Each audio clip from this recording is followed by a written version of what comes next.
2달이 지나고 나서 이제 한 달이 남았는데 민법과 학개론을 계속 반복을 할까 2차를 시작해 볼까 이제 고민을 하다가 7월 셋째 주 주말에 경기도 쪽으로 지인을 만나러 다녀왔는데요.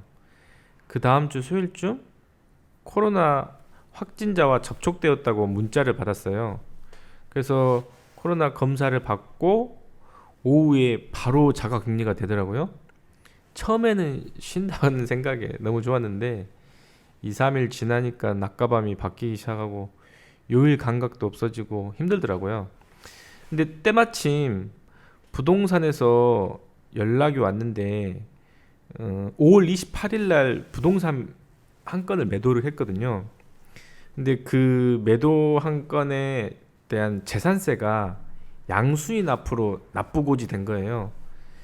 그래서 사장님 말씀이 이런 경우 업계 관행상 매도인이 재산세를 내줘야 한다는 거예요. 그래서 제가 알아보고 연락드릴게요 하고 이제 전화를 끊고 나서 생각을 해보니까 내가 재산세를 내야 하는 거면 내 앞으로 재산세가 나와야지 왜 매수인 앞으로 나온 걸까 하고 인터넷 검색을 해봤어요. 이제 주로 찾아보니까 부동산 관련 블로그에 그런 내용들이 나와 있었는데 6월 1일 현재 소유자가 재산세를 내야 한다 이런 내용이 나와 있었어요. 그런데 재산세가 7월 달에만 나오는 게 아니라 7월 달에는 건물에 대한 재산세가 나오고 9월 달에는 또 토지에 대한 재산세가 또 따로 나오더라고요. 이거 금액이 꽤 되겠는데? 그리고 매수한 분이 또 이번에 7월 달에 내주면 9월 달에도 또 연락 오겠다는 생각이 들더라고요. 그래서 좀 더 내용을 블로그나 이런 것들, 유튜브나 이런 것들을 좀 더 뒤져보기 시작했죠. 하여튼 이 문제로 부동산 사장님과 옥신각신 전화통화도 몇 번 하고 사실은 아직도 이 부분에 대해서 서로 이견 차이가 있는 채로 이대로 이제 좀 시간이 지나버리긴 했는데 블로그 내용들을 찾아보는데 그 중간중간에 이제 부동산 중개사 시험에 대한 내용을 언뜻 본 거예요. 일단 자가격리 상태라서 시간이 많으니까 이번 기회에 공부하면서 자격증도 한번 따볼까? 이런 생각이 들더라고요. 아니 4년이나 부동산을 보유했는데 재산세를 언제 내는지, 재산세가 어느 정도 나오는지, 토지하고 건물이 따로 나오는지 이런 것도 전혀 몰랐거든요. 너무 무지한 거죠. 그래서 일단 공부는 하긴 해야겠다. 그런데 자격증까지 따면 더 좋겠다. 이런 생각을 했는데 어쨌든 관심사는 세금이었죠, 세금. 근데 세법은 1차 시험이 아니더라고요. 2차더라고요. 후기를 읽어보면 1차를 먼저 해야 한다. 또 개월수가 이렇게 많이 남지 않은 경우에는 특히 1차만 해야 한다. 그래서 먼저 민법부터 공부하기로 마음을 먹었습니다. 민법 공부에는 한 달을 온전히 다 민법에만 투자를 했어요. 처음 공부하기도 했고 용어도 생소하기 때문에 완전히 외국어 공부하듯이 했어요. 용어 찾아보고 뭐 검색해서 찾아보거나 아니면 블로그가 굉장히 정리들이 잘 돼 있더라고요. 과목 전체를 거의 책 한 권을 그 이상을 정리해 놓은 블로그들이 꽤 있어서 블로그를 참조하면서 기출문제 위주로 공부를 했습니다. 기출문제 위주로 6년치 기출문제 위주로 공부를 하면 사실상 한 달 동안에 두세 번, 많게는 더 그 이상도 볼 수가 있어요.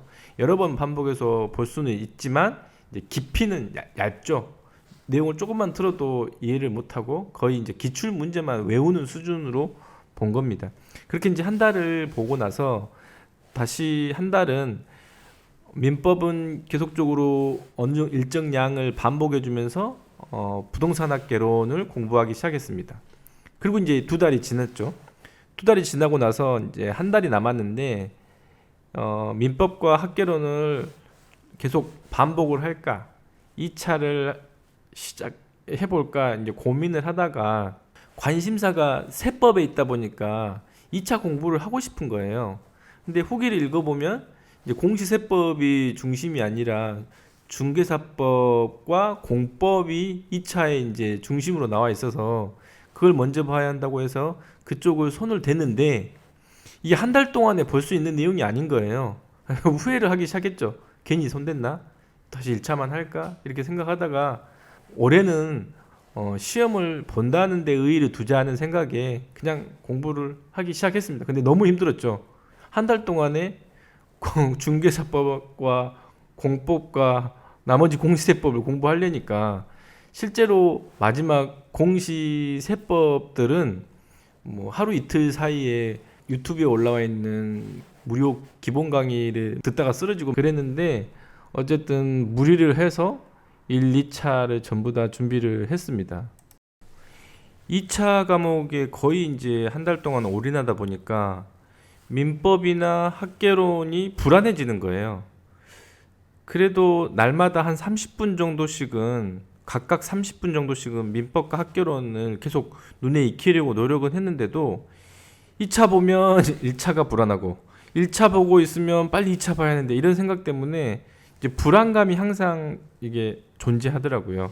그런데 이제 결과적으로 놓고 봤을 때 과연 한 달 남은 시점에서 2차를 시작하는 게 옳았을까?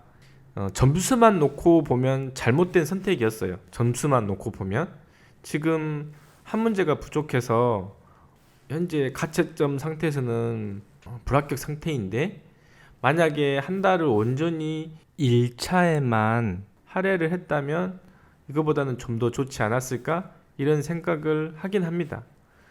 그렇지만 이게 완전히 전략의 실패냐? 그렇게 생각하진 않습니다. 지금 상태에서 동차를 한다고 하면 2차도 어차피 해야 하잖아요. 모의고사 한 번 정도를 볼 수 있을 것만큼은 그래도 뭐 띄엄띄엄 보긴 했지만 처음부터 끝까지 한 번 정도는 모든 과목을 봐놨기 때문에 처음 한 사람들보다는 반발짝이라도 앞에 있다고 생각을 해서 완전히 독은 아니었다. 득이 됐겠지. 내년을 위한 득이 됐겠지. 이렇게 생각을 합니다. 혹시 모르죠? 운 좋게 1차라도 합격을 하면 좋은 전략이었다고 볼 수 있지 않겠습니까? 12월 1일 그 결과가 나오겠죠. 한번 지켜보도록 하겠습니다.